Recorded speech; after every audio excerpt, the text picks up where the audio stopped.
અમદાવાદમાં આગામી તારીખ 25 થી 31 ડિસેમ્બર દરમિયાન કાંકરિયા કાર્નિવલનું આયોજન કરવામાં આવ્યું છે। ત્યારે કાર્નિવલ માટે એએમસીએ લીધેલા વીમાને લઈને વિવાદ થયો છે।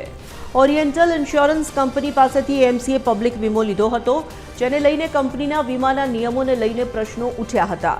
જો મુલાકાતી કાયદેસરની ટિકિટ સાથે કાર્નિવલમાં પ્રવેશ કરે તો જ વળતર મળી શકે તેવો વીમાનો ક્લોઝ છે। બીજી તરફ એએમસીએ કાર્નિવલમાં લોકોને વિનામૂલ્યે પ્રવેશ આપે છે।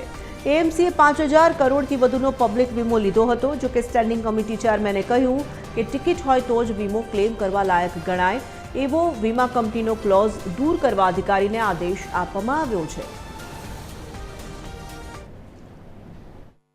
આગામી સમયમાં શરૂ થનાર છે, જ્યાં પબ્લિક ગેધરિંગ થતું હોય છે ત્યાં મહાનગરપાલિકા દ્વારા આ વાત કરીએ કે પબ્લિક ઇન્સ્યોરન્સ પણ લેવામાં આવતો હોય છે। The Orient insurance company limited પાસેથી આ વખતે 5000 કરોડનો ઇન્સ્યોરન્સ વીમો જે લેવામાં આવેલો છે, તો ખાસ કરીને કોઈ આકસ્મિક કોઈ ઘટના, ફાયરની ઘટના અથવા તો અન્ય બીજી ઘટના ના બને એ માટે પબ્લિકના રક્ષણ માટે આ ઇન્સ્યોરન્સ લેવામાં આવતો હોય છે। તેની અંદર જે ક્લોઝ રાખવામાં આવ્યું છે, ચોક્કસ એ ક્લોઝને કંપની મહાનગરપાલિકા તેને દૂર કરવા માટે જે ઓરિયન્ટ ઇન્સ્યોરન્સ કંપની છે તેની સાથે ચર્ચા વિચારણા કરશે।